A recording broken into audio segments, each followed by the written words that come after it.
Hello everyone, আসসালামু আলাইকুম সবাইকে। আশা করছি সকলেই ভালো আছো এবং সুস্থ আছো। এক ক্লাসেই 35 মার্ক এই পর্বের আজকের ক্লাসে তোমাদের সবাইকে স্বাগতম। আজকের ক্লাসে তোমাদের ডিমান্ডের একটা প্যাসেজ আমি সলভ করব। আমি যদি প্যাসেজটা একটু পরে সলভ করতাম, কিন্তু তোমরা অনেকেই বলছিলে যে ভাই এটা আমাদের পড়া হয় নাই অথবা আমাদের কঠিন লাগছে বা আমরা সলভ করা হয় নাই এই জিনিসটা। তাই আমি এই প্যাসেজটাকে আজকে সলভ করছি। আশা করছি আজকের ক্লাসটা করার পরে তোমরা এই প্যাসেজের পরিপূর্ণ ট্রান্সলেশন, এটা থেকে যদি কোনো ধরনের এমসিকিউ আসে সেটা যদি কোয়েশ্চেন আসে, ফ্লো চার্ট আসে, সামারি আসে, সবকিছু খুব সহজে সলভ করতে পারবা। হ্যাঁ, আশা করছি পুরো ক্লাসটা তোমরা মনোযোগ দিয়ে দেখবা, তাহলে তোমাদেরই উপকার হবে।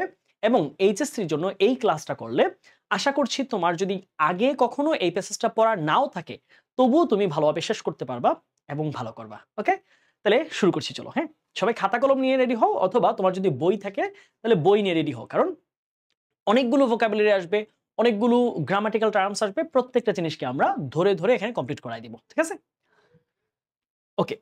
আমরা আজকে পড়ছি কি, স্কেলিং আ মাউন্টেন পিক, হ্যাঁ, অর রাইডিং ইওর ড্রিম। খুব সুন্দর একটা প্যাসেজ। হ্যাঁ, এই প্যাসেজের মূল চরিত্র যে, তার নাম হচ্ছে নিশাত মজুমদার। হ্যাঁ, আমরা নিশাত মজুমদারকে নিয়ে আজকে আলোচনা করব। কি বলছে দেখো, যে স্কেলিং আ মাউন্টেন পিক। দেখো এখানে বলছে স্কেলিং আ মাউন্টেন পিক। আচ্ছা, স্কেলিং এটা আসলে কি? স্কেলিং দিয়ে কি বোঝাচ্ছে? দেখো, স্কেলিং শব্দের অর্থ হচ্ছে আরোহণ করা, আরোহণ করা, আরোহণ করা। আচ্ছা, আরোহণ করা মানে কি? মানে হচ্ছে ওঠা। বলে না যে গাছে ওঠা, পাহাড়ে ওঠা। তাহলে বলেছে স্কেলিং আ মাউন্টেন পিক, পর্বতের চূড়ায় ওঠা। তাহলে মাউন্টেন মানে কি? পর্বত, পর্বত। আর হচ্ছে পিক মানে কি পাচ্ছি?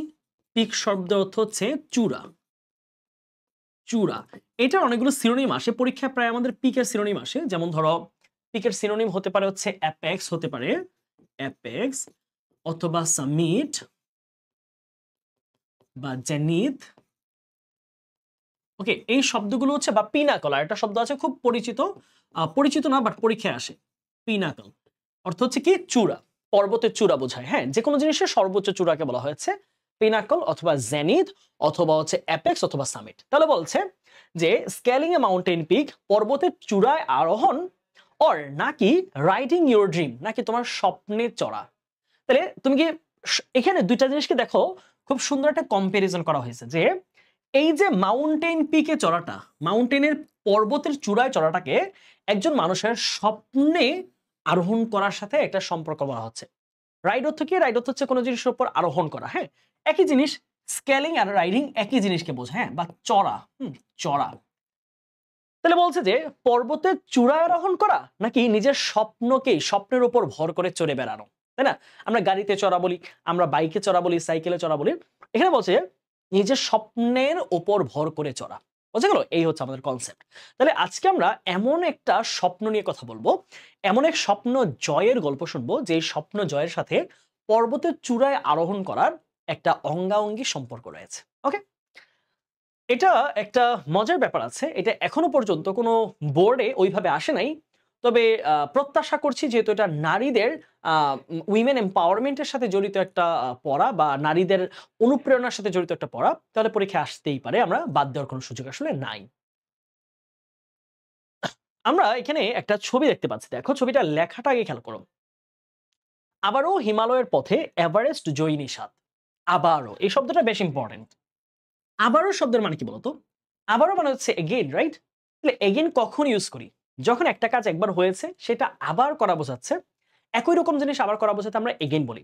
এখন এই যে নারী, যে নিশাত, হ্যাঁ, নিশাত মজুমদার, তিনি ইতোপূর্বে একবার গিয়েছেন এভারেস্টে। আবার এই যে ছবিতে যেদিন ওনার সম্বন্ধে ফিচার করা হয়েছে, ওই দিন উনি ওই দিনের আগে, ওই দিন তো না, তিনি আবার এভারেস্টে গিয়েছেন। হিমালয়ের চূড়া, হিমালয়ের পথে কি? হিমালয়ের পথে এভারেস্ট জয় নিশাত। তার মানে এই নিশাত মজুমদার এই হিমালয়ের এভারেস্ট পর্বত একবার জয় করেছেন, আবার রওনা দিয়েছেন। তার মানে একজন নারী হয়ে কিভাবে এভারেস্ট, দেখো আমরা ভয় পাই যে একটা ছোট টিলায় উঠবো, পাহাড়ে উঠবো, তাতেই কত ভয়।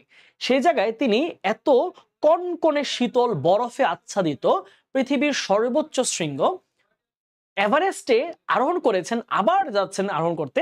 কত চমৎকার একটা গল্প।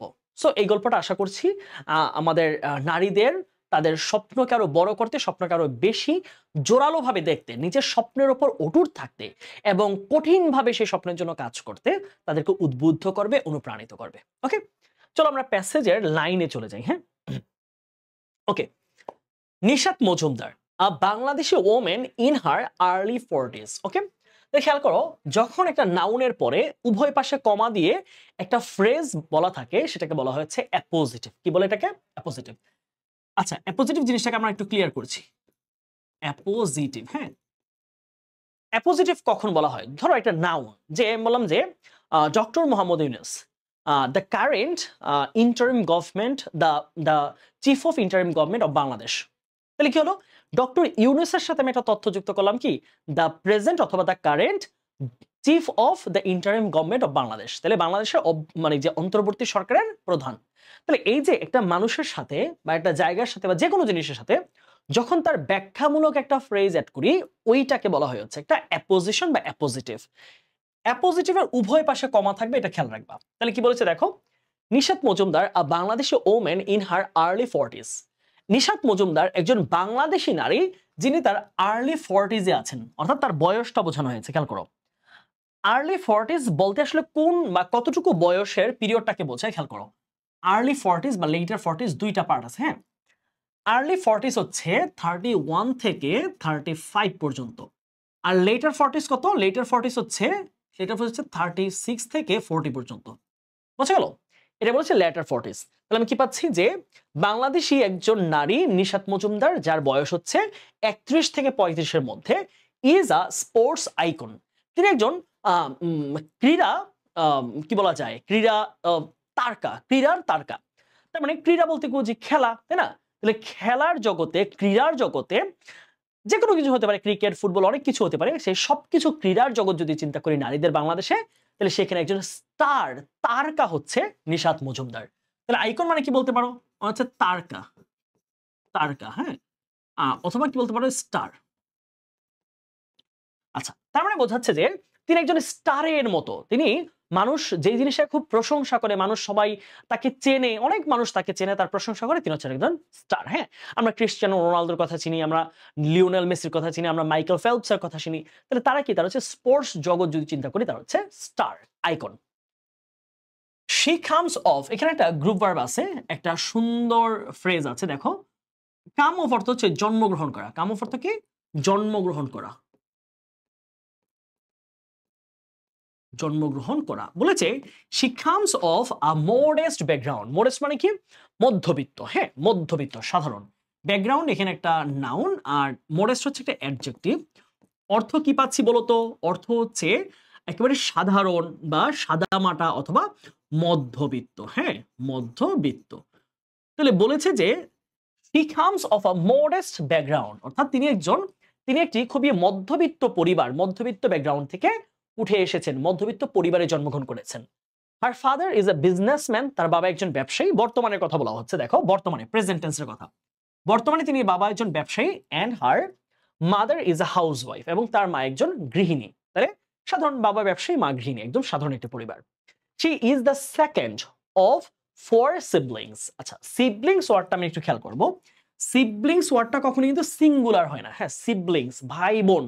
হ্যাঁ, সিবলিংস কখন হয়? যখন ভাই বোন হয়, অর্থাৎ 3 জন বোন সিবলিংস হতে পারে, 3 জন ভাই সিবলিংস হতে পারে, 2 জন ভাই 1 জন বোন সিবলিংস হতে পারে। তাহলে সিবলিংস মানে আমরা কি বুঝি? ভাই বোন। হ্যাঁ, ভাই বোন। She is the second of 4 siblings. তাহলে 4 ভাই বোনের মধ্যে তিনি হচ্ছে কত? দ্বিতীয়। তিনি হচ্ছেন দ্বিতীয়। তাহলে মোট ওনার নিশাত মজুমদার উপরে একজন আছে, তারপর নিশাত মজুমদার, নিশাত মজুমদার পরে আরো 2 জন আছে। হচ্ছে মোট সিরিয়ালটা। উপরে একজন, তারপর নিশাত মজুমদার, তারপর তার আরো 2 জন জুনিয়র আছে। তাহলে she is the second of 4 siblings. তিনি 4 ভাই বোনের মধ্যে দ্বিতীয়। She is not very tall, তিনি অনেক বেশি লম্বা নয়। অর ওয়েল বিল্ড, অথবা তিনি খুবই সুগঠিত, সুকাঠামের ব্যক্তি নয়। হ্যাঁ, অর্থাৎ কাঠামো বলতে কি বোঝানো হচ্ছে? দেখো, সুকাঠামো বলতে অর্থাৎ কিছু মানুষ না, যে সে দেখতে শুনতে খুব স্ট্রং, তারপর হচ্ছে খুবই পেশিবহুল, শক্তিশালী, হ্যাঁ, সব দিক দিয়ে একদম ওয়েল বিল্ড, ব্যাপারটা এরকম না। বলা হচ্ছে she is not very tall, তিনি খুব বেশি লম্বা না, আবার নট ওয়েল বিল্ড মানে খুব একটা সুগঠিত না, সুগঠিত। হ্যাঁ, অনেকে আছে কিন্তু যে সে সব দিক দিয়ে পারফেক্ট মনে হয়, যে সব তার শক্তি বেশি, তার রোগবালাই নাই, কোনো সমস্যা নাই, এরকম, এটাকে বলা হচ্ছে সুগঠিত, ওয়েল বিল্ড, সুগঠিত। হ্যাঁ, or does not have a charming princess look. Charming মানে কি? Charming মানে হচ্ছে সুন্দর, charming মানে সুন্দর, আর অবশ্যই এটা একটা অ্যাডজেক্টিভ। আর প্রিন্সেস লুক মানে একেবারে রাজকন্যার মতো চেহারা। তাহলে তার কি বলেছে দেখো, she is not very tall, তিনি খুব বেশি লম্বা নয়, অর অর ওয়েল বিল্ট অথবা সুগঠিত নয়, or does not have a charming princess look, আবার তার একদম সুন্দর রাজকন্যার মতো কোনো চেহারাও নাই। But this apparently or ordinary girl, কিন্তু এই আপাত দৃষ্টে বা দৃশ্যত, হ্যাঁ, অ্যাপারেন্টলি একটা অ্যাডভার্ব অর্থ কি? দৃশ্যত। এই দৃশ্যত বা আপাত দৃষ্টে যা দেখা যায়, এই আপাত দৃষ্টে অর্ডিনারি গার্ল, তাহলে গার্ল হচ্ছে আমাদের একটা নাউন, আর অর্ডিনারি কি? এটা যেহেতু গার্লকে মডিফাই করেছে, তাহলে সেটা হচ্ছে একটা অ্যাডজেক্টিভ, হ্যাঁ, সাধারণ। তাহলে এই আপাত দৃষ্টে সাধারণ মেয়েটির হ্যাজ থ্রি থিংস, তার এমন তিনটা জিনিস রয়েছে that she can be proud of, যা নিয়েতে সে গর্ববোধ করতে পারে। তাহলে বলেছে যে she is not very tall, তিনি খুব একটা লম্বা না, or well built অথবা সুগঠিত নয়, or does not have a charming princess look, অথবা তার কোনো একদম রাজকন্যার মতো সুন্দর দেখতে চেহারাও না। But this apparently ordinary girl, কিন্তু এই যে আপাত দৃশ্যত এই সাধারণ মেয়েটার has three things that she can be proud of, এমন তিনটা জিনিস আছে যেগুলো নিয়ে সে খুব গর্ববোধ করতে পারে। তিনটা জিনিস আছে তার। ওকে, আমরা জানবো কোন তিনটা জিনিস, খেয়াল করো। সেগুলো হলো, সেই তিনটা জিনিস হলো, she has extraordinarily supportive parents. extraordinarily একটা অ্যাডভার্ব, হ্যাঁ, অ্যাডভার্ব। এক্সট্রাঅর্ডিনারি একটা অ্যাডজেক্টিভ, অ্যাডজেক্টিভের সাথে এলওয়াই যুক্ত হলে কি হয়? অ্যাডভার্ব হয়। অ্যাডজেক্টিভ প্লাস এলওয়াই ইকুয়ালস কি হয়? অ্যাডভার্ব, ঠিক আছে? ওকে, বলেছে যে she has extraordinarily supportive, সাপোর্টিভটা কি এখানে? একটা অ্যাডজেক্টিভ, হ্যাঁ, অসাধারণভাবে, অসাধারণ, এটা তোমরা অ্যাডভার্ব, তবে বাংলাটা এরকম আসবে, অসাধারণ, সাপোর্টিভ, সহযোগিতাপূর্ণ,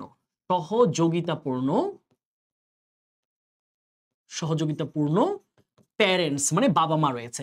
তাহলে তার অত্যন্ত অসাধারণভাবে সাহায্যপূর্ণ বাবা মা রয়েছে, হু অ্যাকসেপ্টেড, যারা গ্রহণ করে নিয়েছেন, হার ড্রিমস অ্যাজ রিয়াল, যারা এই যে নিশাতের স্বপ্নটাকে সত্যি হিসেবে, এখানে হিসেবে যেহেতু হয়েছে, এটা কি একটা প্রেপোজিশন, হ্যাঁ, হিসেবে যখন অর্থ দিবে অ্যাজ, তখন এটা কি হয়ে যায়? এটা একটা প্রেপোজিশন। তাহলে যে বাবা মায়েরা খুব সাপোর্টিভ এবং তারা নিশাতের স্বপ্নটাকে বাস্তব হিসেবে ধরে নিয়েছেন, যে হ্যাঁ, এটা পসিবল। ওকে, ফাইন, আমরা কি এটা সহজ জিনিসটা, যে একটা মেয়ে সে ঘরের কাজকর্ম না করে সে গিয়ে পাহাড়ে উঠবে, এই জিনিসটা তো সাধারণভাবে বাবা মারা মেনে নেয় না বা নিতে প্রস্তুত হয় না সাধারণত, কিন্তু সেখানে তার বাবা মা মেনে নিয়েছে। Her father was a freedom fighter, তাহলে এক নাম্বার গেল, তার পরিবার খুবই সাপোর্টিভ, এক number. 2 number, her father was a freedom fighter in the liberation war of Bangladesh in 1971, তাহলে তার বাবা ছিলেন আ ফ্রিডম ফাইটার, একজন মুক্তিযোদ্ধা, in the liberation war of Bangladesh in 1971। আমরা জানি সালের পূর্বে কি বসে? সালের পূর্বে আর্টিকেল বসে হচ্ছে ইন। এবং তার বাবা ছিল 1971 সালে বাংলাদেশের মুক্তিযুদ্ধের একজন মুক্তিযোদ্ধা ছিলেন। 2 নাম্বার গেল। 3 নাম্বার তার প্রাউড করে ব্যাপারটা কি? শি স্কেলড, এখানে স্কেল কিন্তু একটা ভার্ব, হ্যাঁ, একটা ভার্ব, অর্থ কি? আরোহণ করা। এইটা যদিও পাস্ট টেন্সে আছে, past indefinite. And she scaled the highest peak in the world, এবং তিনি পৃথিবীর সর্বোচ্চ শৃঙ্গ, পিক মানে কি? পিক মানে তো চূড়া, আমরা আগে বলেছিলাম পিক মানে কি? চূড়া। তিনি পৃথিবীর সর্বোচ্চ চূড়া আরোহণ করেছেন as the first Bangladeshi girl in 2012, বাংলাদেশের প্রথম নারী হিসেবে 2012 সালে পৃথিবীর সর্বোচ্চ শৃঙ্গে তিনি আরোহণ করেছেন। তার মানে নিশাত মজুমদার আগে কোনো বাংলাদেশি নারী, পুরুষ কিন্তু বলে নাই, কোনো বাংলাদেশি নারী এই এভারেস্ট জয় করতে পারে নাই। তার মানে তিনি প্রথম নারী যিনি বাংলাদেশে জন্মগ্রহণ করা, বাংলাদেশের একজন নারী যিনি মহিলাদের মধ্যে সবার প্রথম এভারেস্ট জয় করেছেন। তাহলে তিনটা জিনিস গেল, এক হচ্ছে তার সাপোর্টিভ প্যারেন্টস, 2 নাম্বার তার বাবা একজন মুক্তিযোদ্ধা, এবং 3 নাম্বার হচ্ছে সে পৃথিবীর সর্বোচ্চ শৃঙ্গ আরোহণ করেছেন। নিশাত লাইফ প্রেজেন্ট মানে কি? অর্থ হচ্ছে ফুটিয়ে তোলা, ফুটিয়ে তোলা, হ্যাঁ ফুটিয়ে তোলা। Nishat's life presents an inspirational story. হ্যাঁ, নিশাতের ইন্সপাইরেশন মানে কি দেখো তো, এটা হচ্ছে একটা নাউন, আর এটা কি হবে, অবশ্যই একটা অ্যাডজেক্টিভ, অর্থ কি অনুপ্রেরণামূলক, অনুপ্রেরণামূলক।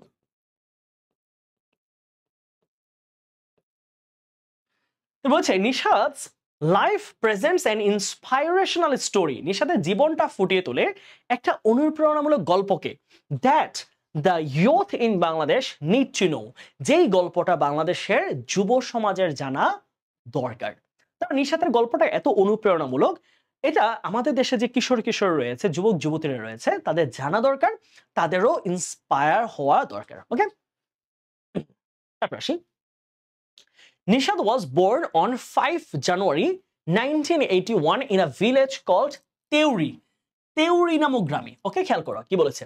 আমরা জানি তারিখের পূর্বে, তারিখের পূর্বে, তারিখ যদি বোঝায় কোনো তারিখ, তারিখের পূর্বে প্রিপোজিশন কি বসে? অন। এটা বারবার বলেছি, এটা মনে রাখবা। তারিখ যদি থাকে অন স্যাটারডে, সরি যদি বার থাকে আর হচ্ছে তারিখ থাকে, on Saturday, on Monday, on Sunday, on Friday. হ্যাঁ, যদি তোমার কোনো ধরনের বার থাকে অথবা যদি তারিখ থাকে on 21 February, on 16 December, on 25 জানুয়ারি, যে কোনো তারিখ যদি থাকে তারিখ হবে অন হবে। নিশাদ ওয়াজ বর্ন, হ্যাঁ নিশাদ জন্মগ্রহণ করেছিলেন অন 5 জানুয়ারি 1981। তাহলে নিশাদ 1981 সালের 5 জানুয়ারি জন্মগ্রহণ করেছিলেন। লোকেশনটা কোথায়? In a village called Teori.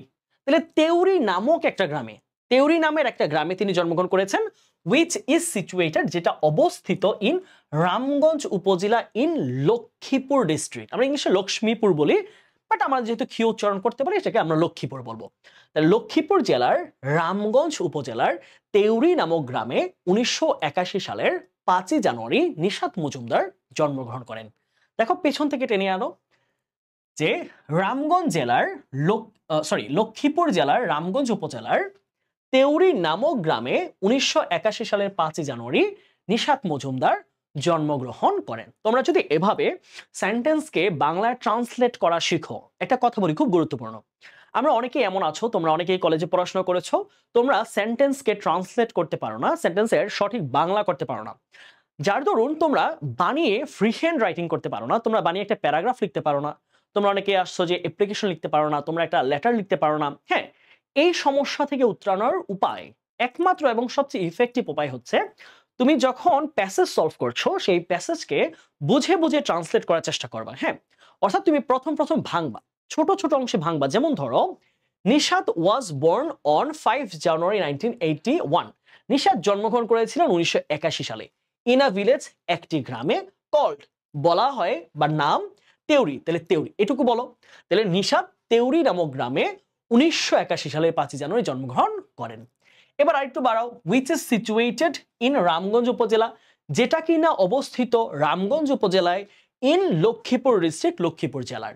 তাহলে কিভাবে বলতে পারো যে নিশাত মজুমদার লক্ষ্মীপুর জেলার রামগঞ্জ, দেখো জায়গা হচ্ছে বড় থেকে ধীরে ধীরে ছোট দিকে আসবে, ঠিক আছে, বড় থেকে ছোট দিকে।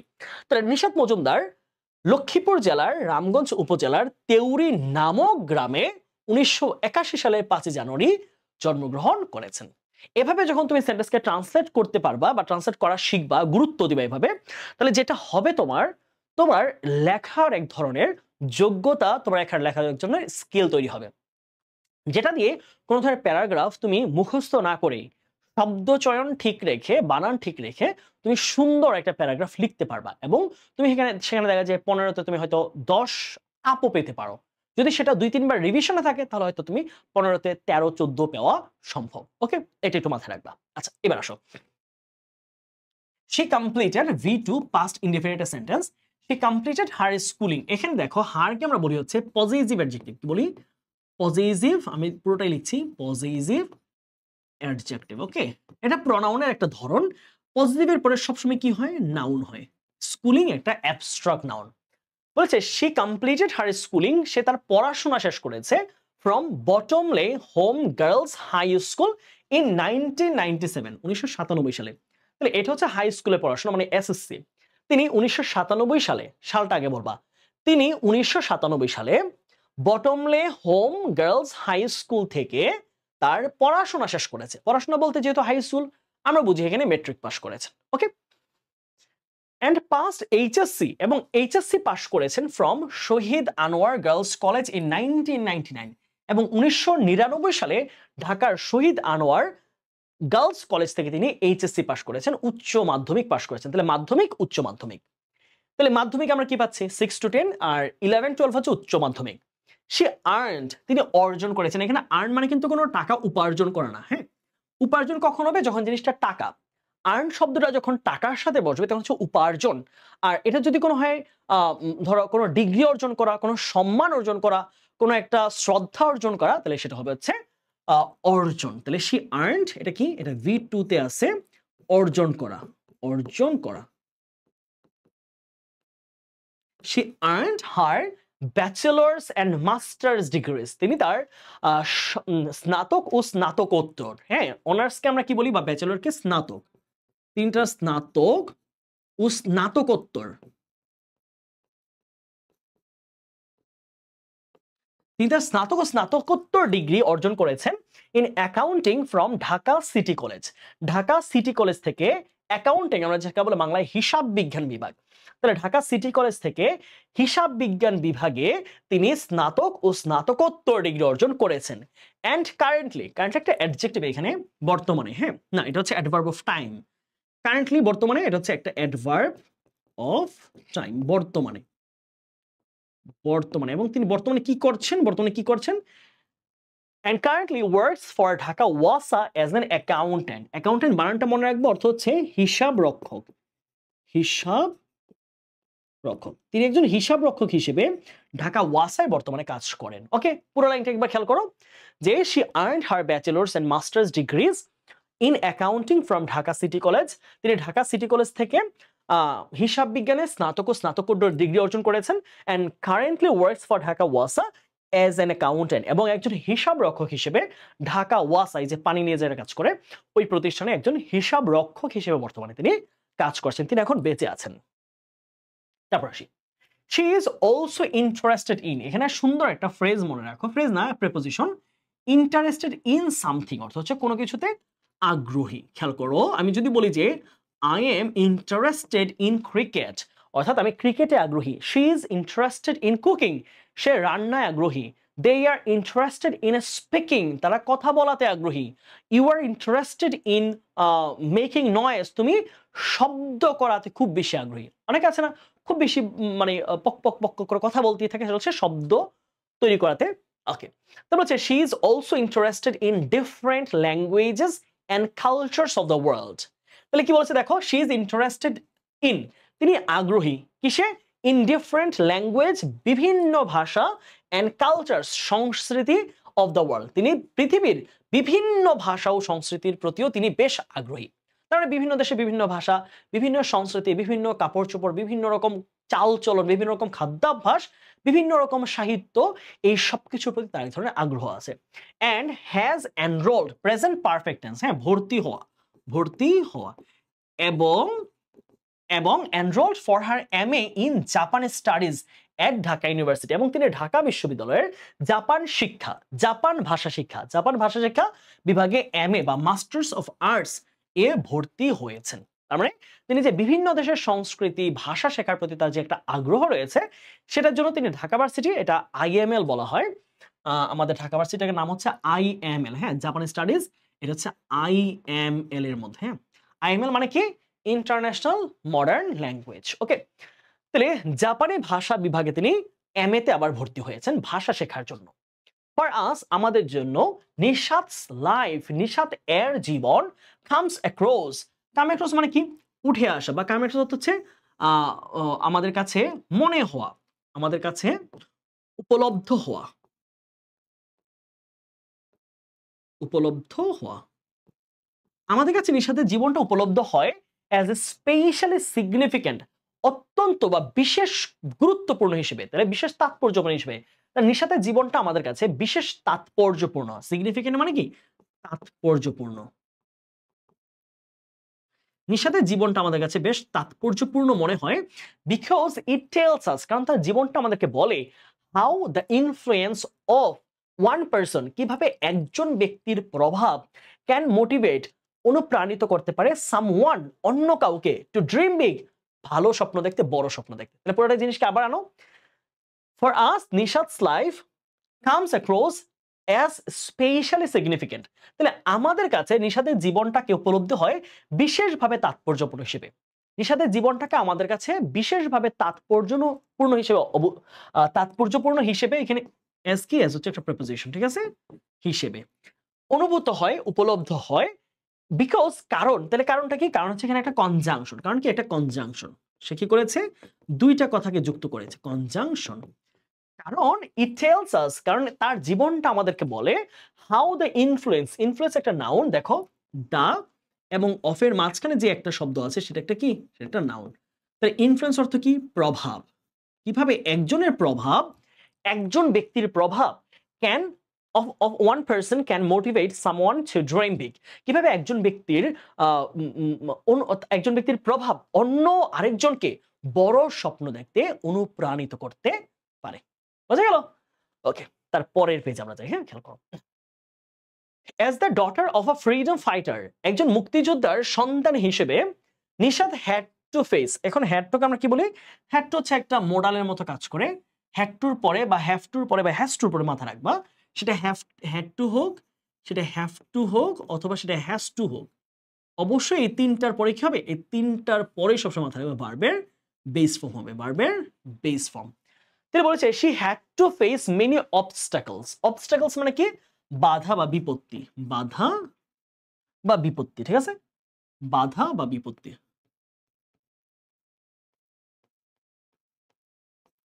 তাহলে বলেছে she has to face many obstacles, তাকে অনেক বাধা বিপত্তির সম্মুখীন হতে হয়েছে। এখানে ফেস কিন্তু একটা ভার্ব, খেয়াল রাখবা, ভার্ব। সম্মুখীন হতে হয় বা হতে হয়েছিল পাস্ট টেন্সে, ইন হার লাইফ, তার জীবনে। তাহলে ব্যাপারটা এক প্রশ্ন আসতে পারে যে ভাইয়া যদি মুক্তিযুদ্ধ হয় তাহলে কেন? আমরা জানি মুক্তিযুদ্ধ নিয়েও বাংলাদেশের রাজনীতি হয়, তাই না? আমরা জানি যে বাংলাদেশের মধ্যে মুক্তিযুদ্ধ নিয়ে পর্যন্ত বিভিন্ন দলের মধ্যে রাজনীতি হয়। একদল বলে যে সে মুক্তিযুদ্ধ কিন্তু আদতে মুক্তিযুদ্ধ না, আবার আরেক দলের মুক্তিযুদ্ধ, অপোজিশন পার্টি মুক্তিযোদ্ধা, সে অরিজিনাল মুক্তিযুদ্ধ হলো তাকে কিন্তু রিজেক্ট করা হয়, তাকে বলা হয় না সে মুক্তিযুদ্ধ না, ভুয়া। তাহলে এই কারণে বিভিন্ন হয়তো রাজনৈতিক কারণে তাকে, মুক্তিযোদ্ধার বাবার সন্তান হওয়া সত্ত্বেও তাকে বিভিন্ন রকম বাধার সম্মুখীন হতে হয়েছে। বাট হার মাদার, কিন্তু তার মা, হার রোল মডেল, যে তার হচ্ছে অনুপ্রেরণা। রোল মডেল বলতে আমরা বুঝি হচ্ছে অনুপ্রেরণা, হ্যাঁ, যাকে দেখে সে শেখে, তার অনুপ্রেরণা। তাহলে তার মা যে তার অনুপ্রেরণা, গেভ হার কারেজ, তার মা তাকে সাহস দিয়েছে। তাহলে এখানে কারেজ শব্দ থেকে সাহস, তার মা তাকে সাহস দিয়েছে। অ্যান্ড ডিটারমিনেশন, ডিটারমিনেশন শব্দ অর্থ কি? ডিটারমিনেশন শব্দের অর্থ হচ্ছে আমরা বলেছি দৃঢ় প্রতিজ্ঞা দিয়েছে, দৃঢ় চেতনা দিয়েছে। হ্যাঁ, তাহলে সাহস ও দৃঢ় চেতনা, দৃঢ় চেতনা। তাহলে বলেছে যে তার মা বলেছে তার বাবার মুক্তিযুদ্ধ হওয়া সত্ত্বেও তাকে অনেক প্রতিকূলতার মধ্যে দিয়ে যেতে হয়েছে, বাট হার মাদার, যে কিনা তার হচ্ছে অনুপ্রেরণা, gave her courage and determination, সে তাকে সাহস দিয়েছে, দৃঢ় চেতনা দিয়েছে, টু ওভারকাম দ্যাম। দ্যাম মানে কোনগুলো? দ্যাম মানে ওই যে অবস্টাকলস গুলো। হ্যাঁ, দ্যাম এখানে কাকে বোঝাইছে? অবস্টাকলস। সেই বাধাগুলোকে অতিক্রম করতে, অতিক্রম, ওই বাধাগুলোকে অতিক্রম করতে সাহস এবং দৃঢ় চেতনা দিয়েছে তার মা। And pursue her dreams, pursue মানে হচ্ছে কন্টিনিউ, পারসিউ মানে কি বলতো? পারসিউ মানে বলতে হচ্ছে তুমি বলতে পারো লালন করা বা চালিয়ে যাওয়া। হ্যাঁ, তুমি কন্টিনিউ বলতে পারো, আবার অনেক ক্ষেত্রে এটার মিনিং আসতে পারে হচ্ছে চ্যারিশ, চ্যারিশ বা ফস্টার। ওকে, ওকে, চ্যারিশ। ওকে, তাহলে তাকে তার স্বপ্ন লালন করতে, স্বপ্ন নিয়ে বাঁচতে, স্বপ্ন নিয়ে বড় হতে তাকে অনুপ্রাণিত করেছে তার মা। আশুরা মজুমদার, কে? নিশাদস মাদার। তাহলে নিশাদের মায়ের নাম কি পেলাম? আশুরা মজুমদার। বাবার নাম এখনো পাইনি, মায়ের নাম পেয়েছে আশুরা মজুমদার। তাহলে Ashura Majumdar, Nishat's mother, is a hard working and understanding women. তিনি একজন হার্ড ওয়ার্কিং, কঠোর পরিশ্রমী, একটা অ্যাডজেক্টিভ, কঠোর পরিশ্রমী, কঠোর পরিশ্রমী অ্যান্ড হার্ড ওয়ার্কিং, এবং কি? এবং আন্ডারস্ট্যান্ডিং মানে হচ্ছে বুঝদার। আমরা বাংলা এটা কি বলি? বুঝদার বলি। হ্যাঁ, বুঝদার, বুঝদার, যে বুঝে আর কি, সবকিছু সিচুয়েশন বুঝে। বুঝদার। তো নিশাতের মা যিনি একজন অত্যন্ত কঠোর পরিশ্রমী ও বুঝদার নারী, হু has bin a pillar of support, যিনি হয়ে রয়েছেন একটা সহায়তার স্তম্ভ। পিলার মানে কি বলতো? স্তম্ভ। যিনি হচ্ছে পিলার, একটি স্তম্ভ। কিসের স্তম্ভ? সাপোর্ট, সহায়তার বা সহযোগিতার। সহযোগিতার, যিনি কিনা সহযোগিতার একটা স্তম্ভ ফর হার ফ্যামিলি, তার পরিবারের জন্য, ইন দ্য ডায়ারেস্ট অফ সিচুয়েশনস। ডায়ারেস্ট মানে সবচেয়ে বাজে, সবচেয়ে কঠিন বা প্রতিকূল, কঠিনতম অথবা সবচেয়ে প্রতিকূল, সবচেয়ে প্রতিকূল। ডায়ার থেকে ডায়ারেস্ট, হ্যাঁ এটা সুপারলেটিভ ডিগ্রি, সুপারলেটিভ, সবচেয়ে প্রতিকূল। আমরা এই লাইনটাকে আরেকবার একটু বাংলা সুন্দর করে পড়ি, দেখো কি বলছে। Ashura Majumdar, Nishat's mother is a hardworking and understanding women. তাহলে নিশাতের মা আশুরা বেগম একজন অত্যন্ত কঠোর পরিশ্রমী ও বুঝদার নারী, হু has bin a pillar of support, যিনি হয়ে আছেন একজন সহযোগিতার স্তম্ভ, ফর হার ফ্যামিলি, তার পরিবারের জন্য, ইন দ্য ডায়ারেস্ট অফ সিচুয়েশন, সবচেয়ে প্রতিকূল পরিস্থিতিতেও। তাহলে নিশাতের মা আশুরা মজুমদার একজন বুঝদার ও কঠোর পরিশ্রমী মানুষ, যিনি কিনা তার পরিবারের জন্য সবচেয়ে প্রতিকূল সময়ও একটা সহযোগিতার স্তম্ভ হয়ে রয়েছেন। অর্থাৎ মা কখনোই ফ্রাস্ট্রেটেড হননি, মা কখনোই হাল ছেড়ে দেননি, তিনি কখনো বুঝের ঘাটতির কারণে তার হাজবেন্ডকে বা তার সন্তানদেরকে তিনি ছেড়ে যান। ওকে, সো তার মা হচ্ছে নিশাতের কাছে সবচেয়ে বড় রোল মডেল। ওকে, তাহলে এখানে গল্পে একটা জিনিস পেলাম যে এখানে দুইটা নারী চরিত্রকে খুব বেশি উচ্চ মর্যাদা আসলে দেওয়া হয়েছে। তারপর আসি, Nishat learned from her mother, Nishat তার মায়ের থেকে শিখেছে how to keep mental strength, কিভাবে মানসিক শক্তি ধরে রাখতে হয়। এই স্ট্রেংথ এটা হচ্ছে একটা অ্যাবস্ট্রাক্ট নাউন, অ্যাবস্ট্রাক্ট নাউন। ওকে, আমি সংক্ষেপে লিখলাম, অর্থ কি? শক্তি। ইন ক্যালামিটাস, এটা একটা অ্যাডজেক্টিভ, খেয়াল করো। ক্যালামিটাস হচ্ছে একটা অ্যাডজেক্টিভ, অর্থ হচ্ছে দুর্যোগপূর্ণ, দুর্যোগপূর্ণ, ঠিক আছে। এখন এটা কোত্থেকে আসছে দেখো তো, এই শব্দটা ক্যালামিটাস অ্যাডজেক্টিভ আসছে হচ্ছে ক্যালামিটি থেকে, ক্যালামিটি, হ্যাঁ, অর্থ হচ্ছে দুর্যোগ, দুর্যোগ বা প্রতিকূলতা, হ্যাঁ, অথবা কি পাবা তুমি? প্রতিকূলতা, নাউন, প্রতিকূলতা, এটা হচ্ছে একটা নাউন। আর অপরদিকে যদি ক্যালামিটাস বলি, এটা হচ্ছে দুর্যোগপূর্ণ,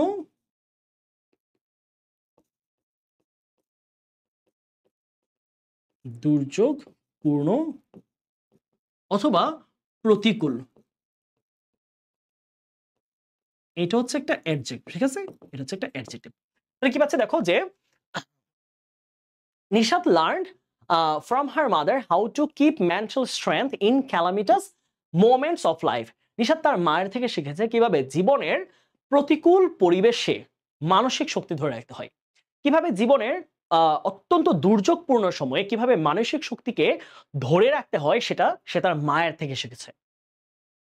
লার্নিং ফ্রম হার, মায়ের থেকে শিখে নিশাত বিগেইন হার ড্রিম, নিশাত তার স্বপ্ন শুরু করেছে অফ কনকোয়ারিং মাউন্টেন্স। হ্যাঁ, কনকর শব্দ হচ্ছে জয় করা, জয় করা, জয় করা। এখানে এটা শ্রেণী কি পাবা? উইন। ওকে, তাহলে কি বলেছে দেখো, নিশাত অফ প্রিপোজিশনের পরে যেহেতু কনকোয়ারিং, এটা কি হবে? এটা হচ্ছে একটা জিরান্ড।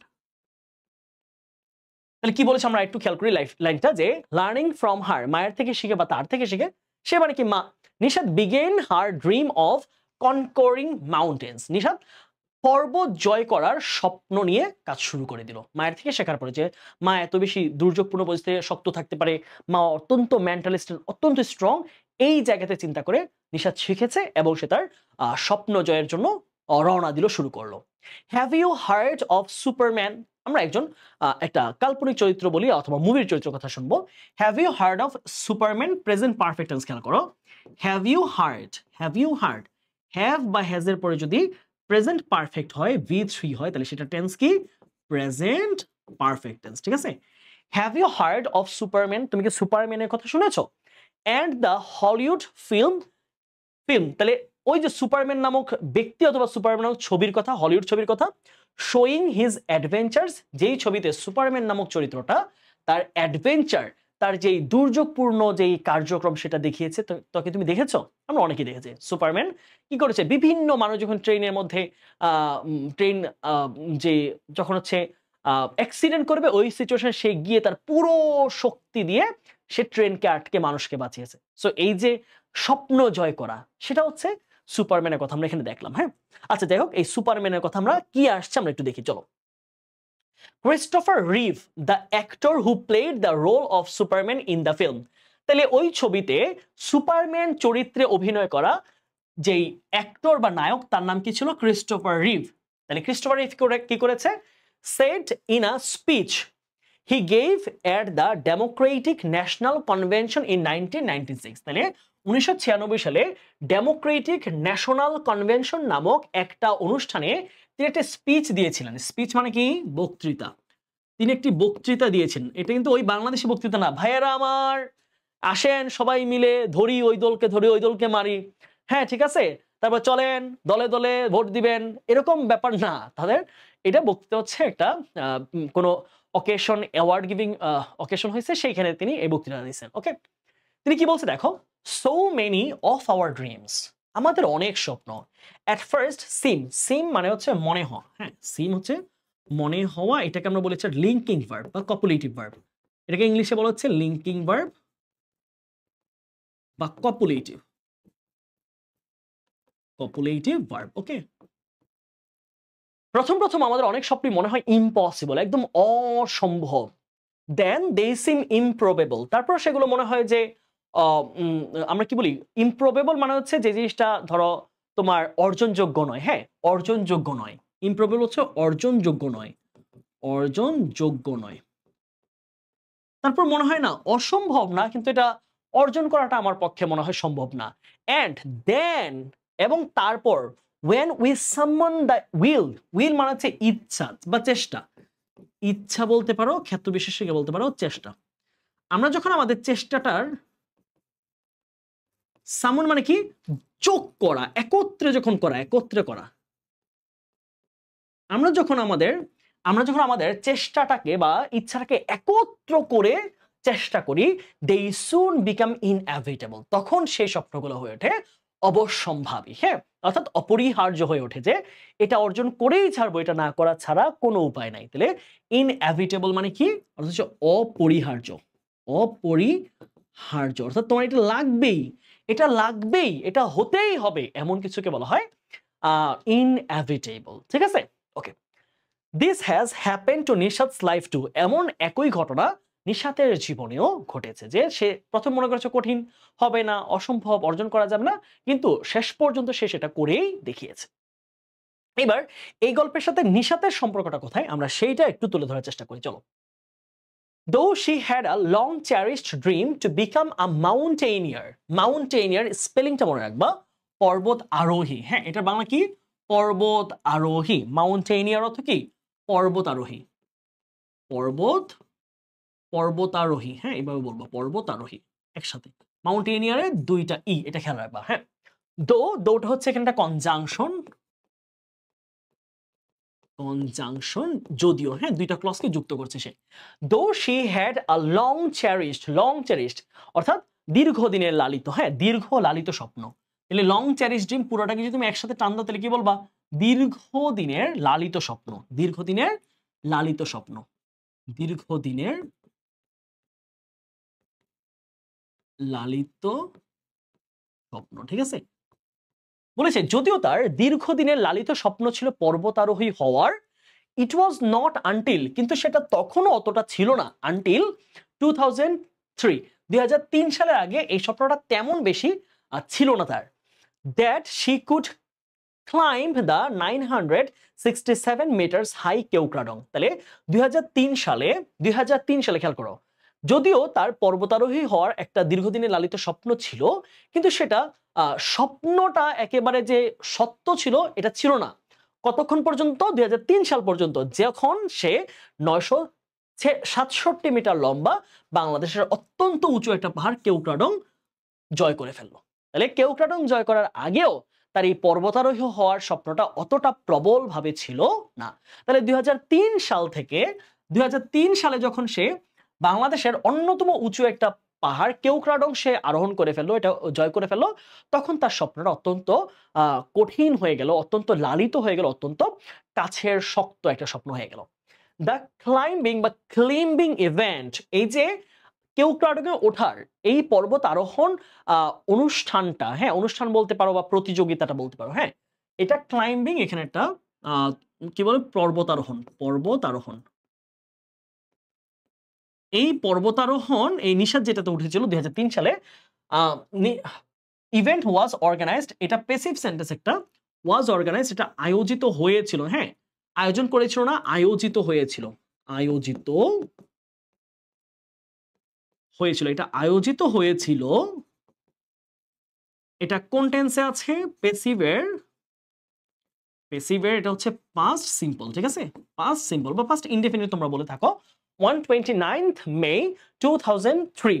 আচ্ছা তাহলে এটা 2003 সালের 29শে মে এই পর্বতারোহণ প্রতিযোগিতা অনুষ্ঠিত হয়েছিল কেওক্রাডোং এর। টু সেলিব্রেট একটা ইনফিনিটিভ, খেয়াল করো, টু সেলিব্রেট এটুকু আমরা কি বলবো, টু প্লাস ভার্বের বেস ফর্ম, এইটুকু অংশকে আমরা গ্রামারের ভাষায় বলে হচ্ছে ইনফিনিটিভ, ঠিক আছে ইনফিনিটিভ, ওকে। তাহলে to celebrate the 50th anniversary of Edmund Hillary and Tenzing Norgay conquest of Mount Everest, তাহলে কি করেছে বলতো, 2003 সালের 29শে মে এই পর্বতারোহণ অনুষ্ঠানটা আয়োজিত হয়েছিল, এই প্রতিযোগিতাটা আয়োজিত হয়েছিল two celebrate the 15th anniversary, তাহলে 50তম বার্ষিকী উদযাপন উপলক্ষে, 50তম বার্ষিকী উদযাপন, তাহলে কিসের, তার মানে তার ঠিক 50 বছর আগে কিছু একটা ঘটনা ঘটেছিল, ওইটার 50 বছর পূর্তি উপলক্ষে একটা আয়োজন করা হয়েছিল কেওক্রাডোং পর্বত জয়। তাহলে সেটা কিসের, অফ দেখো Edmund Hillary and Tenzing Norgay conquest, conquest একটা নাউন, হ্যাঁ কনকোয়েস্ট একটা নাউন, অর্থ হচ্ছে জয়, জয় অফ, জয় অফ মাউন্ট এভারেস্ট, তাহলে মাউন্ট এভারেস্ট পর্বত জয় করার কাদের, তাহলে প্রথম যারা ওই যে এভারেস্ট উঠছিল তাদের নাম কি, এডমান্ড হিলারি অ্যান্ড তেনজিং নরগেস, তাহলে এডমন্ড হিলারি এবং তেনজিং নরগেস এর মাউন্ট এভারেস্ট বা এভারেস্ট পর্বত জয় করার 50 বছর পূর্তি উপলক্ষে 2003 সালে এই অনুষ্ঠানটা আয়োজিত হয়েছিল কেওক্রাডোংকে আরোহণ করা, কেওক্রাডোংয়ে আরোহণ করা। Nishad had walked the streets of Dhaka, Nishad ঢাকার রাস্তায় হেঁটেছে উইথ আ 15 কিলোগ্রাম ব্যাকপ্যাক, 15 কেজির পিঠের ব্যাগ নিয়ে, ফর 3 কনজিকিউটিভ ডেজ, তিনটা টানা 3 দিন, টানা টানা কনজিকিউটিভ মানে কি টানা টানা 3 দিন, to make her body ready, তার শরীরকে প্রস্তুত করার জন্য, ফর দ্য ক্লাইম্ব, ওই যে 2003 সালের ওই আরোহণের জন্য তার নিজের শরীরকে প্রস্তুত করতে, বিফোর দ্য রিয়েল এক্সপেডিশন অর্থ হচ্ছে প্রতিযোগিতা। আচ্ছা এবার খেয়াল করো এই লাইনটা কি বলতে হয়েছে, যে Nishad had walked the streets of Dhaka with a 15 KG backpack, Nishad কি করেছে, নিশাদ 15 কেজির কাঁধের ব্যাগ নিয়ে ঢাকার রাস্তায় হেঁটে হেঁটে প্রস্তুতি নিয়েছে, ফর 3 কনজিকিউটিভ ডেজ, টানা 3 দিন সে হেঁটেছে, অর্থাৎ খাবার খেয়েছে, একটু বিশ্রাম নিয়েছে, এইটুকু ছাড়া সে টানা 3 দিন ঢাকার পুরো ঢাকাকে সে ঘুরেছে, কাঁধে ছিল 15 কেজির ব্যাকপ্যাক। টু মেক হার, কেন করেছে, to make her body ready for the climb, তাহলে ওই আরোহণের জন্য, পর্বতারোহণের জন্য নিজের শরীরকে প্রস্তুত করার জন্য, বিফোর দ্য রিয়েল এক্সপেডিশন, তাহলে সত্যিকার প্রতিযোগিতা, সত্যিকার আরোহণের পূর্বে, আরোহণের জন্য নিজের শরীরকে প্রস্তুত করার জন্য সে টানা 3 দিন ঢাকার রাস্তার মধ্যে 15 কেজির ব্যাকপ্যাক নিয়ে সে হেঁটে হেঁটে নিজেকে প্রস্তুত করেছে। Factors like chance, dedication and creating opportunities, okay কি বলেছে দেখো, ফ্যাক্টরস মানে হচ্ছে বিষয়, হ্যাঁ ফ্যাক্টরস মানে কি বিষয়, বিষয় কোন বিষয়, বিষয় ধরো চান্স মানে হচ্ছে একটা সুযোগ, একটা সুযোগ, বলছে ডেডিকেশন মানে হচ্ছে চেষ্টা, দৃঢ় চেষ্টা এন্ড ক্রিয়েটিং অপরচুনিটিস এবং সুযোগ সৃষ্টি করা, তাহলে সুযোগ পাওয়া, প্রচন্ড চেষ্টা করা এবং সুযোগ সৃষ্টি করা, তাহলে ক্রিয়েটিং অপরচুনিটিস কি পাচ্ছি, সুযোগ সৃষ্টি করা, সুযোগ তৈরি করা, সুযোগ তৈরি করা, এই বিষয়গুলো আর ইম্পর্টেন্ট ফর এনিওয়ান সাকসেস, তাহলে যে কোনো মানুষের, যে কেউ, সেটা হোক স্পোর্টস পার্সন, সেটা হোক সাধারণ ব্যক্তি, সেটা একজন লেখক, কবি, সাহিত্যিক, যেই হোক না কেন, তার সফলতার জন্য তিনটা জিনিস দরকার।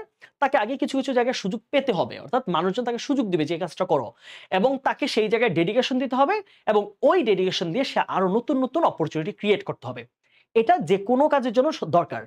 বাট আ স্পোর্টস পার্সন, কিন্তু একজন ক্রীড়াবিদের should also have discipline and perseverance to succeed। হ্যাঁ, succeed কিন্তু সাকসেসের ভার্ব ফর্ম, খেয়াল রাখবা। হ্যাঁ, এই টু সাকসিড এখানে কি একটা ইনফিনিটিভ, এখানে কি বলবো আমরা, ইনফিনিটিভ।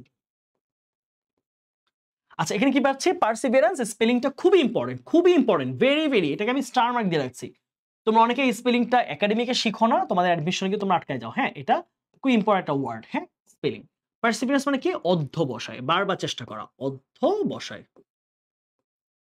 আর আমরা এখানে কি পাচ্ছি, এখানে পাচ্ছি হচ্ছে ডিসিপ্লিন মানে কি, নিয়মানুবর্তিতা, নিয়মানুবর্তিতা। ওকে, খেয়াল করে বলছে যে কিন্তু একজন ক্রীড়াবিদের ক্ষেত্রে, ক্রীড়া ব্যক্তির ক্ষেত্রে, একজন খেলায় জড়িত আছে এমন একজন ব্যক্তির ক্ষেত্রে তার এসব সুযোগ সুবিধা ছাড়াও তার দরকার কি, ডিসিপ্লিন এন্ড পারসিভিয়ারেন্স, অধ্যবসায় টু সাকসিড। তাহলে তার সফল হতে তার প্রয়োজন নিয়মানুবর্তিতা এবং তার অধ্যবসায় থাকতে হবে।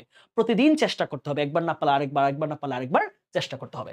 এখানে আমরা একটা ওয়ার্ড শিখো, সাকসেস। হ্যাঁ, সাকসেস কিন্তু একটা নাউন, অর্থ কি, সফলতা, সফলতা,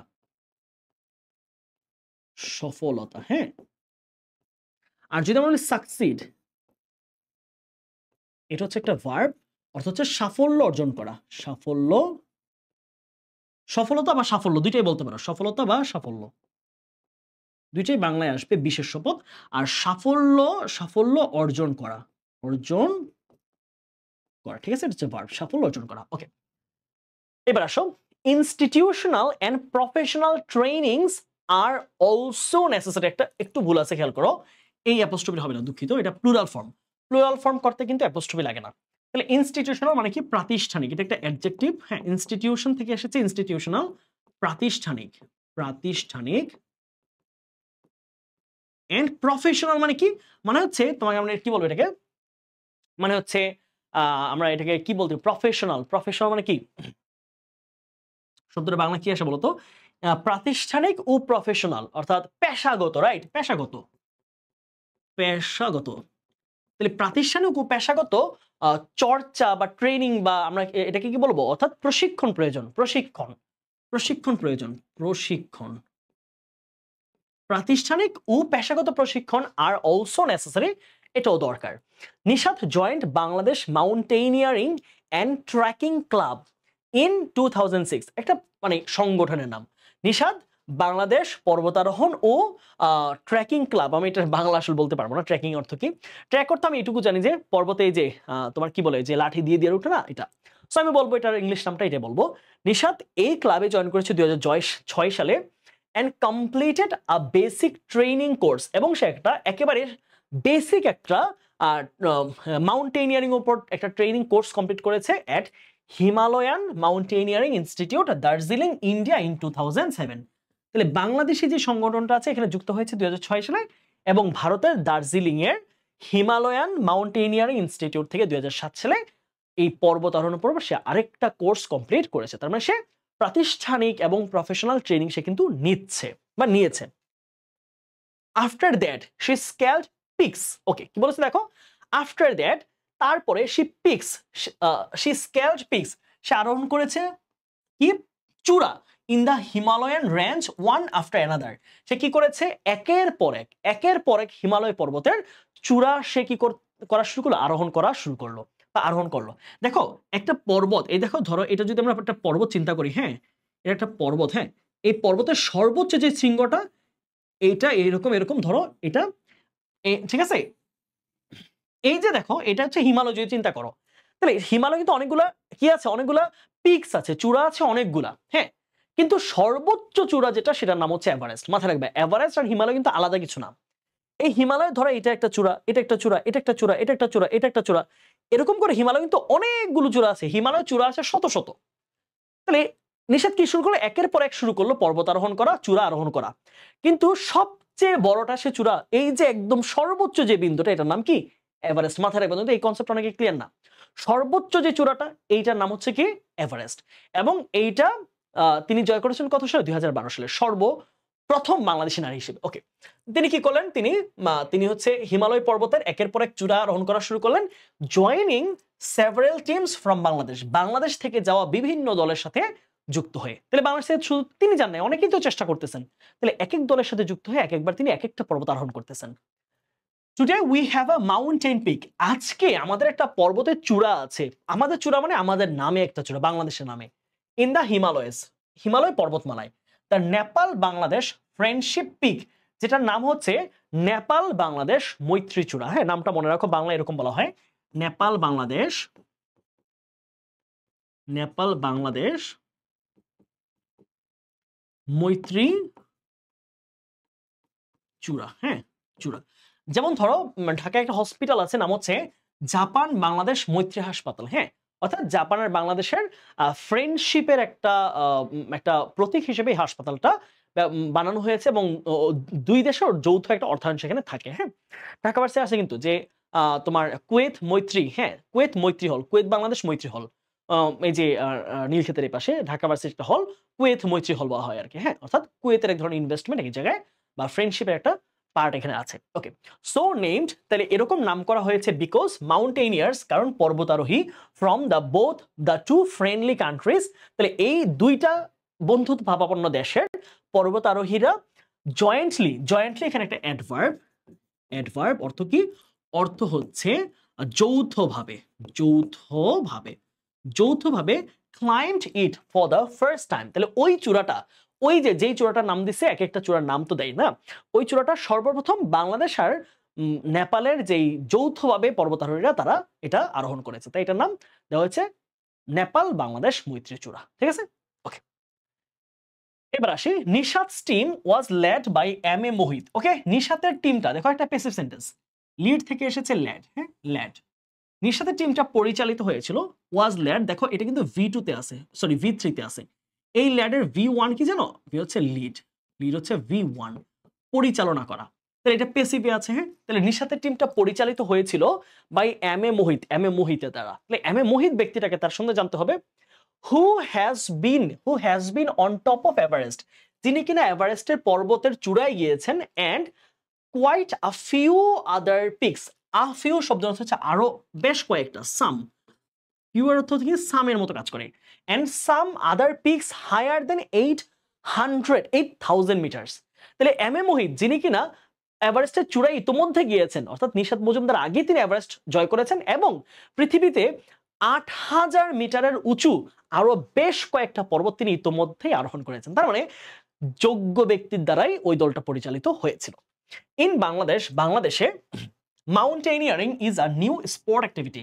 মাউন্টেনিয়ারিং বা পর্বতারোহণ একটা অত্যন্ত নতুন একটা ক্রীড়া খেলা বা ক্রীড়া অ্যাক্টিভিটি বা ক্রীড়া কার্যক্রম। তুমি এখানে স্পোর্ট অ্যাক্টিভিটি বাংলা কি বলবা? ক্রীড়া কার্যক্রম। হ্যাঁ, ক্রীড়া কার্যক্রম। And we are yet to develop, এবং আমাদের এখনো তৈরি করা বাকি আছে আ কালচার, একটা এমন সংস্কৃতি দ্যাট উইল এনকারেজ, হ্যাঁ, যেটা উৎসাহিত করা। হ্যাঁ, উৎসাহিত করা অর্থ কি? ইন্সপায়ার বা মোটিভেট, যেটাকে উৎসাহিত করবে আ ওমেন্স মাউন্টেনিয়ারিং অ্যাক্টিভিটিস, যা কিনা একজন নারীর পর্বতারোহণের কার্যক্রমকে উৎসাহিত করবে, এমন একটা সংস্কৃতি আমাদের দেশে এখনো পর্যন্ত গড়ে তোলা বাকি রয়েছে। Nishat took the challenge, Nishat এই চ্যালেঞ্জটা নিয়েছিল, এই মোকাবেলা করে চ্যালেঞ্জটা নিয়েছিল, ঝুঁকিটা নিয়েছিল, and she was supported by her parents, এবং তাকে সহায়তা করেছে তার বাবা মা। Okay, this is an expensive sport. এই যে পর্বত আরোহণ করা, এটা কিন্তু খুব অল্প টাকার খেলা না, অল্প টাকার ব্যাপার না, অত্যন্ত দামি, অত্যন্ত ব্যয়বহুল। হ্যাঁ, এক্সপেন্সিভ মানে কি? ব্যয়বহুল। হ্যাঁ, ব্যয়বহুল, এটা একটা অ্যাডজেক্টিভ, আর এটার সিনোনিম কি পাবা? কস্টলি। অত্যন্ত ব্যয়বহুল একটা খেলা। And Nishat and other mountaineers, এবং নিশাত এবং আরো অন্যান্য যে পর্বতারোহীরা নিশাতের সাথে গিয়েছিল, কুড নট হ্যাভ সাকসিডেড, তারা সফল হতে পারতো না, ভার্বের V3 ফর্মে আছে, ইফ সেভারাল অর্গানাইজেশনস, যদি না বিভিন্ন ধরনের সংগঠন ডিড নট হেল্প দেম, যদি না সেই সংগঠনগুলো নিশাত এবং তার দলকে সাহায্য করত। এছাড়া নিশাতদের পক্ষে এত টাকা সংগ্রহ করে ওই পর্বত আরোহণ করা সম্ভব ছিল না। বিভিন্ন আন্তর্জাতিক সংগঠন তাদেরকে অর্থায়ন করেছে। Nishat was an ambassador. Ambassador অর্থ আমরা কি বলি? অ্যাম্বাসেডর অর্থ হচ্ছে আমরা বলি যে ক্যাপ্টেনের মতো আর কি, এক ধরনের অধিনায়ক ছিল তিনি। হ্যাঁ, তাহলে Nishat was an ambassador of because I am a girl campaign. তাহলে because I am a girl এই নামে একটা ক্যাম্পেইন হয়েছিল। কোন প্রতিষ্ঠানের দ্বারা? কোন প্রতিষ্ঠানের ক্যাম্পেইন ছিল? Of plan international's Bangladesh chapter in her expedition to mount Everest in 2012। তাহলে 2012 সালে তার পর্বতারোহণ, তার মাউন্ট এভারেস্টে পর্বতারোহণের ক্ষেত্রে তিনি প্ল্যান ইন্টারন্যাশনালসের বাংলাদেশ চ্যাপ্টারের যেই বাংলাদেশের ক্ষেত্রে, বাংলাদেশের কনটেক্সটে যেই ক্যাম্পেইনটা হয়েছিল because I am a girl, সেই ক্যাম্পেইনের তিনি ছিলেন একজন অ্যাম্বাসেডর। সো তিনি সেখান থেকে একটা টাকা পয়সা পেয়েছেন, অর্থাৎ পর্বতারোহণের জন্য যে খরচটা। She wanted to leave a message. এখানে লিভ মানে ত্যাগ করা না, লিভ মানে তোমার অনেকে মনে করছে এটা ত্যাগ করা না, এটা ভার্বে বেস ফর্মে আছে, অর্থ হচ্ছে দেওয়া, প্রকাশ করা, বা এটাকে বলতে পারে এক্সপ্রেস। এক্সপ্রেস, তিনি একটা মেসেজ দিতে চেয়েছেন, একটা বার্তা দিতে চেয়েছেন for all people of Bangladesh, বাংলাদেশের সকল মানুষের জন্য, that a girl can do anything, একজন নারী সবকিছু করতে পারে, আ বয় ক্যান ডু, তার মানে একজন ছেলে যে সকল কাজগুলো করতে পারে, যে সকল তারা চ্যালেঞ্জ মোকাবেলা করতে পারে, যে সকল পরিশ্রম করতে পারে, যে সকল সফলতা অর্জন করতে পারে, নারীরও সেগুলো করতে পারে। অ্যান্ড হ্যান্স, এবং সে কারণে every girl should have support from her parents, তাহলে প্রত্যেকটা নারীর উচিত বা মেয়ের উচিত তার পরিবারের থেকে সহায়তা পাওয়া, সহযোগিতা পাওয়া, and society in every challenging activity, প্রত্যেকটা বিপদ সংকুল বা প্রতিকূল কার্যক্রমে বা যে কোনো ধরনের চ্যালেঞ্জিং কার্যক্রমে পরিবার ও সমাজের থেকে তার একটা সহযোগিতা পাওয়াটা উচিত। এই হচ্ছে নিশাত মজুমদার প্যাসেজ। আর আছে কি? তাহলে আমরা নিশাত মজুমদারের প্যাসেজটাকে সলভ করতে পারলাম। ওকে, আশা করছি তোমরা যারা মনোযোগ দিয়ে ক্লাস করেছো প্যাসেজটা ঠিকঠাক বুঝেছো। ওকে, আমরা এবার এই প্যাসেজের এমসিকিউ গুলোকে একটু সলভ করবো। চলো খেয়াল করো, প্রথম এমসিকিউ কি আছে? The meaning of icon in the first line of the text is, তাহলে প্রথম যে আইকন বলা হয়েছে, আইকন মানে কি জানি? তারকা। হ্যাঁ, তারকা, তারকা যে হচ্ছে সবাই প্রশংসা করে, সবাই চিনে তাকে, তার কথা মানুষ অনুসরণ করে, অনুকরণ করে, এটাকে বলা হয় তারকা। তাহলে সেটা কি? A famous person whom people admire, একজন বিখ্যাত ব্যক্তি যে যাকে সবাই প্রশংসা করে। admire শব্দ হচ্ছে প্রশংসা করা, প্রশংসা করা। তাহলে একজন বিখ্যাত ব্যক্তি যাকে সবাই প্রশংসা করে। ওরশিপার, একজন পূজারী মানুষ। হ্যাঁ, পূজারী যাকে পূজা করে। আ হাইলি এডুকেটেড পারসন, একজন অত্যন্ত শিক্ষিত মানুষ। আ ভেরি হ্যান্ডসাম পারসন, একজন অত্যন্ত সুদর্শন ব্যক্তি। দেখো, আইকন মানে বোঝায় এমন একজন ব্যক্তি যাকে মানুষ চেনে, মানুষ প্রশংসা করে, তাকে বাহবা দেয়, হাততালি দেয়, তাকে দেখার জন্য মানুষ বসে থাকে। তাহলে সেটা কোনটা হবে? আ person hmm people admire. The word calamitous mentioned in the passage means, calamitous মানে কি পেয়েছিলাম? প্রতিকূল বা দুর্যোগপূর্ণ, প্রতিকূল বা দুর্যোগপূর্ণ, দুর্যোগপূর্ণ। ঠিক আছে, তো এটার কি পাচ্ছি? কনস্ট্রাকটিভ, গঠনমূলক। গঠনমূলক যাচ্ছে কি? গঠনমূলক। তারপর এখানে কি আছে? ট্যারিবল, থেকে ভয়ঙ্কর, ভয়ানক। কাছাকাছি প্র্যাকটিক্যাল, বাস্তবিক। যাচ্ছে কি বাস্তবিক? না। তারপর হচ্ছে কনভেনিয়েন্ট, সুবিধাজনক। তাও কি যাচ্ছে? যাচ্ছে না। সুবিধাজনক তাও কি হচ্ছে? কোনটা হবে উত্তর? উত্তর হচ্ছে ভয়ানক, ভয়ঙ্কর, ট্যারিবল অথবা horrible, horrific. Which is the closest meaning for scale? Scale মানে কি? অর্থ হচ্ছে আরোহণ করা। হ্যাঁ, স্কেল মানে কিন্তু এখানে দাঁড়িপাল্লা না, এটা কি? আরোহণ করা, এটা ভার্বে আছে, আরোহণ করা। ঠিক আছে, আরোহণ করা। তাহলে আরোহণ করার সাথে কোনটা যাবে? ব্যালেন্স, সামঞ্জস্য বজায় রাখা, এটা কিন্তু ওয়েট মেশিন বলা হচ্ছে, ওয়েট মেশিন বোঝানো হচ্ছে। ফরওয়ার্ড, সামনে এগিয়ে নেওয়া। ওয়েট মানে হচ্ছে ওজন। ক্লাইম্ব মানে হচ্ছে আরোহণ করা। তাহলে কোনটা হবে? তাহলে স্কেলের সাথে কিন্তু কোনটা যায়? ক্লাইম্ব। তারপর আসি, who participated in the liberation war of Bangladesh? বাংলাদেশের মুক্তিযুদ্ধে কে অংশগ্রহণ করছে? প্যাসেজে নিশাতস মাদার না, নিশাত মাদার হচ্ছে housewife.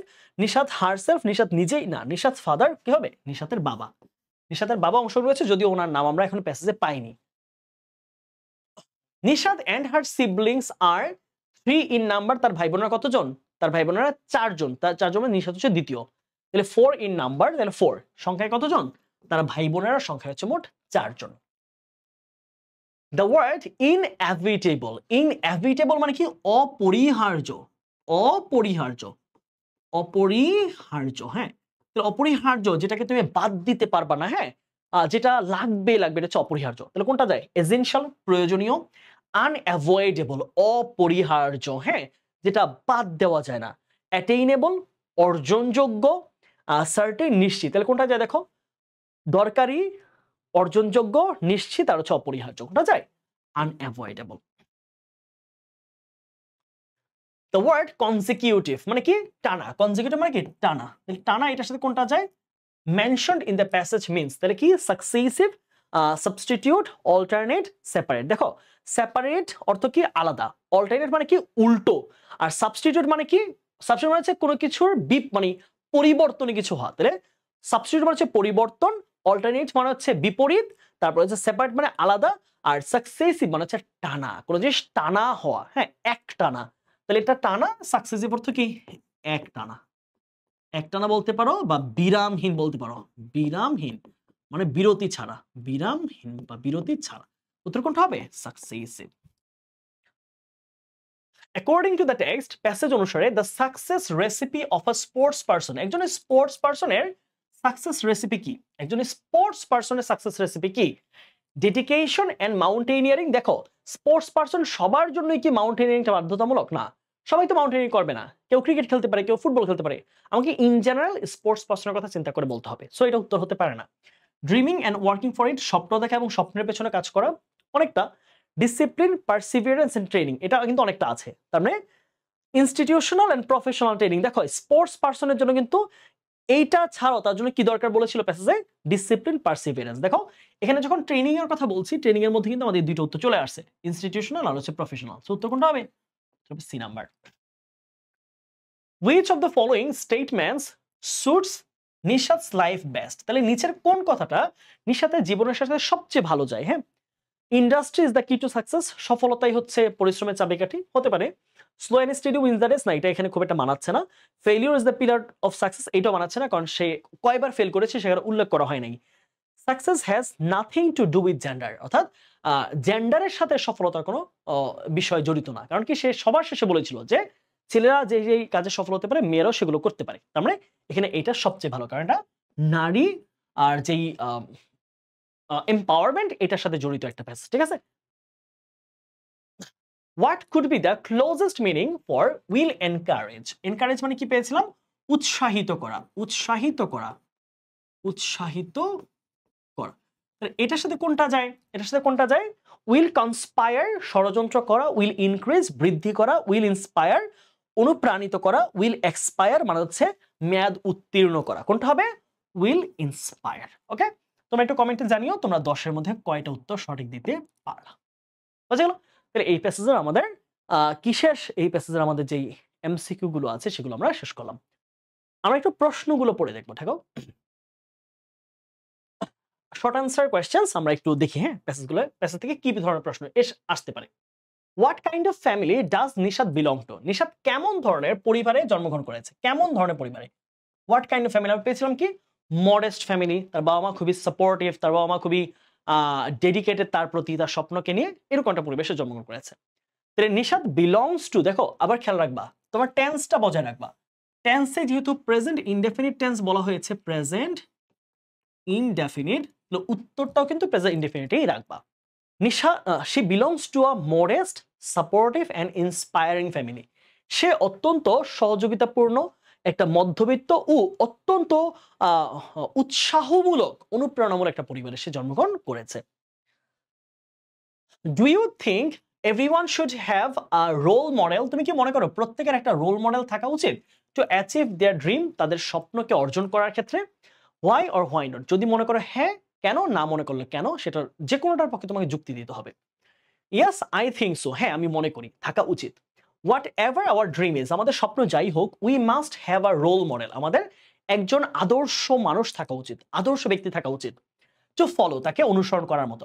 If we do everything on our own, আমরা যদি নিজে নিজে সবকিছু করি, there will be chances of losing the way, আমরা ওই পথে হারার, যদি আমরা কারো কোনো অনুপ্রেরণা না নিয়ে কাউকে ফলো না করে যদি আমরা কোনো একটা কাজ করি, সেক্ষেত্রে হারার একটা সম্ভাবনা, ভালো সম্ভাবনা থাকে।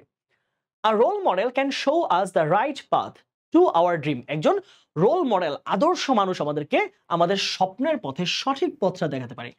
And inspire us all the way as did the mother of Nishat. এবং নিশাতের মা যেভাবে নিশাতকে অনুপ্রাণিত করেছিল, সাহায্য করেছিল, সঠিক পথ দেখেছিল, ঠিক একইভাবে আমরা যদি কাউকে রোল মডেল মানি, সে ওই কাজগুলো আমাদের সাথে করতে পারে। What are the factors behind Nishat success? নিশাতের সফলতার পেছনে মূল যেই কল্পটা, মূল বিষয়গুলো কি কি? দেখো, there are a number of factors behind Nishat success. নিশাতের সফলতার পেছনে বেশ কিছু কারণ আছে, বেশ কিছু বিষয় জড়িত আছে। ফার্স্ট অফ অল, প্রথমত, she has supportive parents, সবার আগে তার একটা সহযোগিতাপূর্ণ বাবা মা আছে। Secondly, her mother is an understanding and woman who always encourages her to dream big। তার মা একজন অত্যন্ত বুঝদার মানুষ, যে সব সময় মেয়েকে বড় স্বপ্ন দেখতে অনুপ্রাণিত করেছেন। ফাইনালি, শি ওয়ার্কড হার্ড, তারপরে তিনি তো শুধু অনুপ্রেরণা পেলে হবে না, তিনি কঠোর পরিশ্রম করেছেন। উইথ কারেজ এন্ড ডিটারমিনেশন, তাহলে সাহস এবং দৃঢ় প্রতিজ্ঞার সাথে তিনি কঠোর পরিশ্রম করেছেন। To achieve what she dreamed of, তিনি যার স্বপ্ন দেখেছেন তা অর্জন করার জন্য সাহস এবং দৃঢ় চেতনার সাথে কঠোর পরিশ্রম তিনি করেছেন। নিশাত's mother is an extraordinary woman. Do you agree or not? Explain. তার মা একজন অসাধারণ নারী। তিনি পরিবারের সবচেয়ে কঠিন মুহূর্তে তিনি কি করেছেন? পিলার হিসেবে দাঁড়িয়েছেন। তিনি সন্তানকে অনুপ্রাণিত করেছেন বড় স্বপ্ন দেখার জন্য। সো অনেকগুলো দিক দিয়ে তাকে বলা যায় যে তিনি একজন অসাধারণ নারী। I think her mother is truly an extraordinary woman. আমি মনে করি সত্যি তার মা একজন অসাধারণ একজন নারী। She has all along been a pillar of support for her family. তিনি সকল ক্ষেত্রে পরিবারের একজন স্তম্ভ হিসেবে ছিলেন। She always encourages her daughter to dream big. তিনি সবসময় তার সন্তানকে বড় স্বপ্ন দেখতে অনুপ্রাণিত করেন। It is she whose support and mentorship led Nishat to the conquest of the highest peak of the world. তাহলে তিনি হচ্ছেন সেই ব্যক্তি যার অনুপ্রেরণা, যার সহায়তা, যার গাইডেন্স নিশাতকে পৃথিবীর সর্বোচ্চ চূড়া আরোহণ করতে সহায়তা করেছিল। সো বলা যায় যে এই মা তার সন্তানকে পৃথিবীর সর্বোচ্চ চূড়া এভারেস্ট জয় করার জন্য অনুপ্রাণিত করে। তিনি নিঃসন্দেহে একজন সাধারণ নারী নয়, তিনি একজন অসাধারণ মা, অসাধারণ একজন নারী। Looks don't define your worth. Worth মানে কি? যোগ্যতা। ওর্থ মানে কি? যোগ্যতা। বলছে looks don't define your worth. তোমার যোগ্যতাকে নিশ্চিত করে না তোমার চেহারা। তোমার চেহারা তোমার যোগ্যতার নিশ্চয়ন করে না। ওয়ার্ক ডাজ, বরং তোমার কাজই সেটা নিশ্চয়ন করে। Do you agree? তুমি কি মনে করো? তুমি কি একমত? Why or why not? Okay, the sentence implies that it is our work and achievements, আমাদের কাজ এবং অর্জন, that define who we are, not our face, body or outfit. বরং আমাদের কাজ এবং আমাদের অর্জনটাই নিশ্চিত করে আমরা কে, আমাদের চেহারা, আমাদের বডি ফিটনেস অথবা আমাদের শরীরের পোশাক নয়। পোশাক বলে না, তুমি দামি পোশাক পরলা কিন্তু তুমি আসলে তেমন কোনো গুরুত্বপূর্ণ, তুমি তাৎপর্যপূর্ণ কাজ করো না, সমাজের জন্য তেমন কোনো গুরুত্ব বহন করে না। So you are not important, you are not an extraordinary person. So তোমার ড্রেস, তোমার লুক, তোমার ফেস এগুলো ম্যাটার করে না, but what you did, what you have been doing, what you achieved in your life, ওইটা matter করে যে তুমি আসলে কেমন ব্যক্তি। Nishat story makes it clear, তার গল্পটা, নিশাতের জীবনের গল্পটা সেটা আরো স্পষ্ট করে দেয়। She doesn't look like a princess, তাকে দেখতে কোনো পরীর মতো না। প্রিন্সেস, PRINCES, একটা এস হবে সম্ভবত, princess. Yet she is an inspiration for dreamers because of her achievement. তারপরও তার এমন সুন্দর চেহারা না থাকা সত্ত্বেও তিনি কি, তিনি তার অর্জনের জন্যই স্বপ্নবাজ মানুষের কাছে তিনি একজন অনুপ্রেরণার আরেক নাম নিশাত। ঠিক আছে, অনুপ্রেরণার আরেক নাম নিশাত। আমরা একটু এই চ্যাপ্টারের ফ্লোচার্টটা একটু দেখে নিব। হ্যাঁ, ফ্লোচার্টে কি বলেছে খেয়াল করো।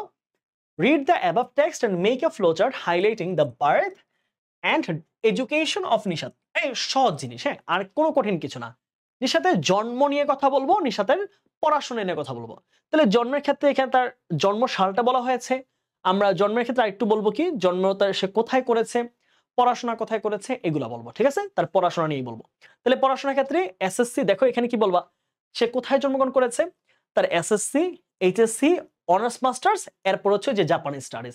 শেষ, সহজ জিনিস। চলো তাহলে আমরা একটু বাকি কাজগুলো আমরা প্যাসেজের সাথে মিলিয়ে করবো। সবসময় মাথায় রাখবা তুমি ফ্লো চার্ট অলওয়েজ প্যাসেজের সাথে মিলিয়ে সলভ করবা, ঠিক আছে? আর আমরা পূর্ণাঙ্গ বাক্য লিখবো না, এখানে এক একটা ফ্রেজ বসবে, ওকে? আর ফুল স্টপ দেওয়া যাবে না যেহেতু পূর্ণাঙ্গ সেন্টেন্স না। ওকে, চলে আসো তারপরে। তো কোথায় জন্মগ্রহণ করেছেন, তার জন্ম, আমরা যেহেতু আর পরে আসতেছি, জন্ম সালটা বলা আছে, আমরা জন্মস্থানটা লিখবো, রাইট?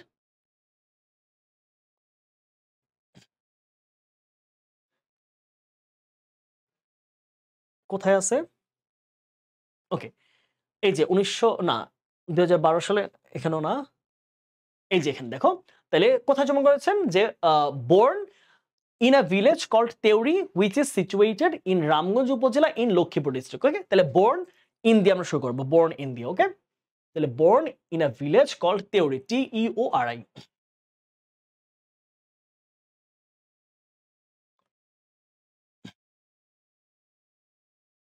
কোথায় চলে আসলাম আমি, আরেক পেজে চলে আসছি, দুঃখিত।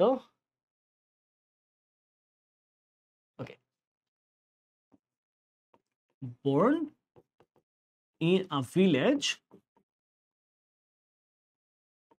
called Theory, which is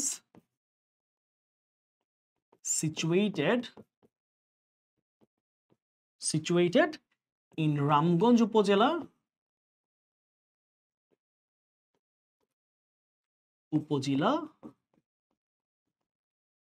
under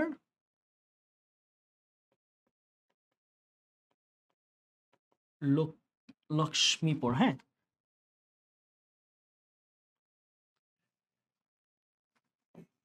Lakshmipur district.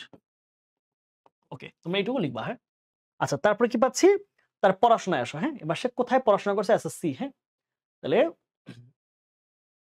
SSC কোথা থেকে পড়াশোনা করছে, আমাদের পড়াশোনায় চলে আসি। পড়াশোনা কোথায় আছে, এই যে এখানে দেখো, বটমলে প্রথমে আসবে এখান থেকে।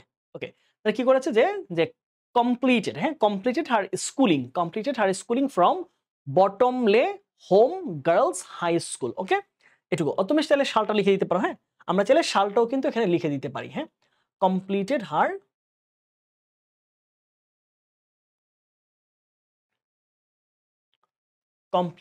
Schooling,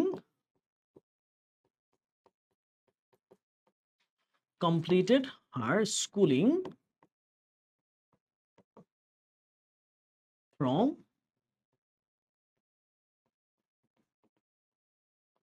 Bottomley Home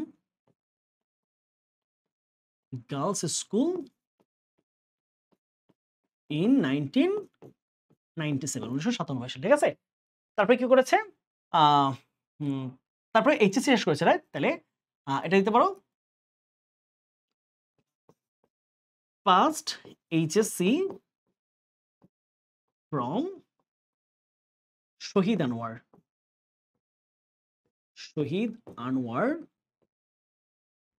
girls college,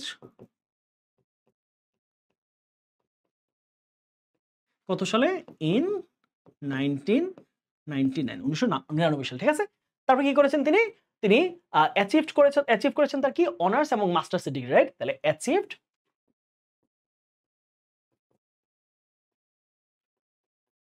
bachelors and masters degree, bachelors and masters degree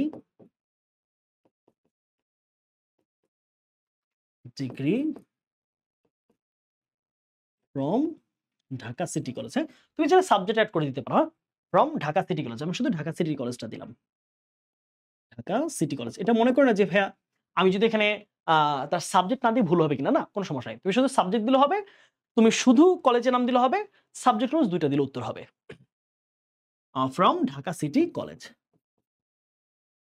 okay, সর্বশেষ কি দিব, তিনি কি করেছেন, এনরোলড, তিনি এনরোল করেছেন, enrolled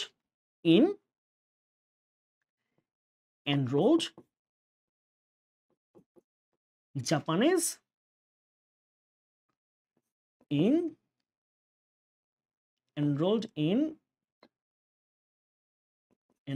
Japanese studies department in Dhaka University শেষ। এই হচ্ছে আমাদের ফ্লোচার্ট, ঠিক আছে? ফ্লোচার্ট নিয়ে কোনো ভয় করবে না। তোমরা অনেকেই ভয় করো যে ভাইয়া ফ্লোচার্ট কি করব, বারবার বলছি ফ্লোচার্টে কোনো পূর্ণাঙ্গ সেন্টেন্স লিখবা না, ফ্রেজ দিয়ে শুরু করবা, প্রয়োজনীয় ইনফিনিটিভ দিয়ে শুরু করবা, V2 দিয়ে শুরু করবা, V3 দিয়ে শুরু করবা, হ্যাঁ, প্লাস প্যাটার্নটা মেইনটেইন করবে। কিন্তু একটা V2 দেওয়া হয়েছে, রাইট? V2 আমি বাকিগুলোতে কিন্তু সেম প্যাটার্ন মেইনটেইন করছি, দেখো V2 V2 V2 V2 V2 শেষ। ওকে, আর ফুল স্টপ দিবা না, হ্যাঁ, আর ফাইনাইট ভার্ব ইউজ করবা না। লাস্ট আমরা হচ্ছে এই প্যাসেজের যে সামারিটা আমরা এক পলকে একটু দেখে নিই, হ্যাঁ, খুব বেশি কঠিন জিনিস না, হ্যাঁ, পুরো জিনিসটাকে একটু সহজ করে লিখছি, দ্যাটস ইট। হ্যাঁ, সামারিতে খেয়াল করবা, আমি একটু কথা বলি তোমাদেরকে। সামারির ক্ষেত্রে তোমরা একটু জাস্ট বুঝে লেখার চেষ্টা করবা। তুমি তো এই সামারিটা মনে থাকবে না, তাই না? তুমি তো সামারিটা মুখস্থ করবে না। সামারিটা তুমি কিভাবে লিখবা এটা একটু বলি।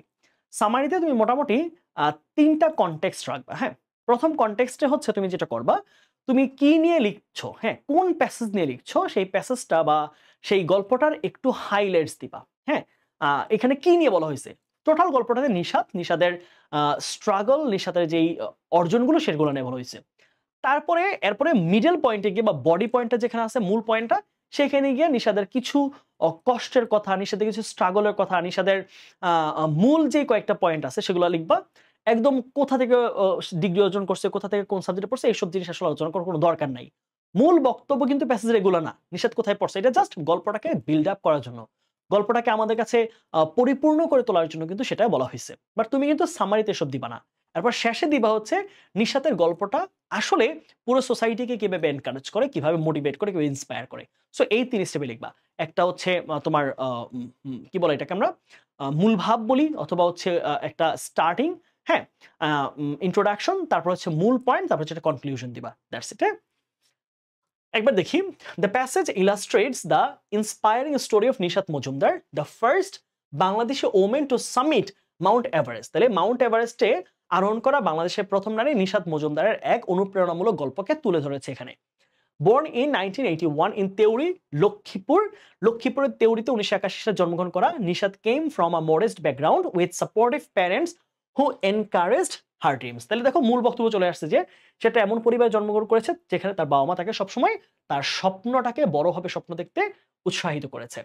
Despite not fitting the typical image of a mountaineer, she pursued her passion with determination, starting with a climb in Keukradong in 2003. Through rigorous training, কঠোর প্রশিক্ষণ and perseverance অধ্যবসায়ের মাধ্যমে she joined the Bangladesh Mountaineering and Trekking Club in 2006. দুইটা বড় ঘটনাকে আমরা বলে দিচ্ছি, and completed advanced training in Darjeeling in 2007. Her achievements, এবার দেখো আমি উপসংহার দিচ্ছি, মূল কথা কিন্তু শেষ বলা।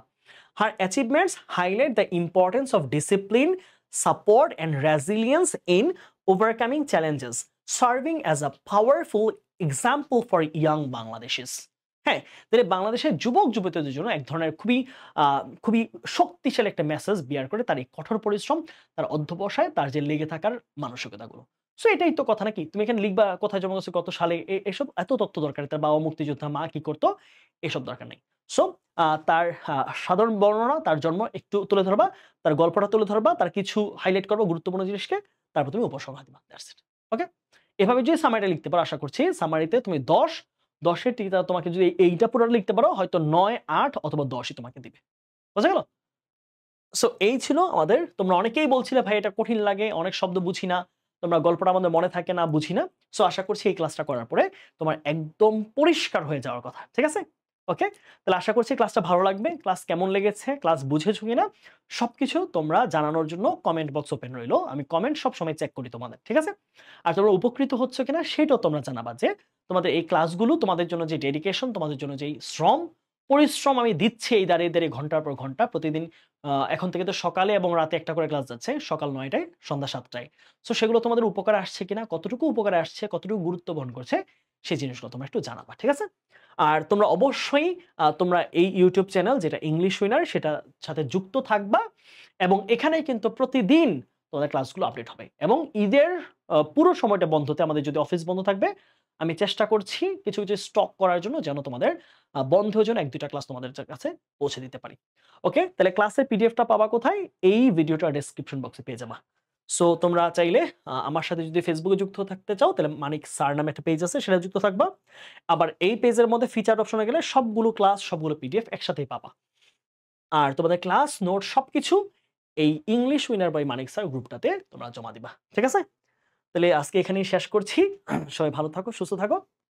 এই ক্লাসটা যখন আমি রেকর্ড করছি, এখন হচ্ছে রাত আ এখন আজকে ৩১ তারিখ, ৩১শে মে রাত ১১টা ২ বাজে।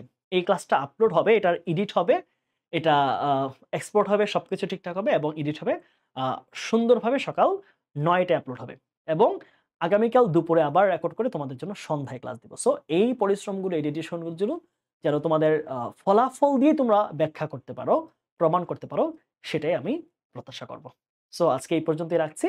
সবাই ভালো থাকো, সুস্থ থাকো। Till then stay happy and stay with English Winner. আসসালামু আলাইকুম।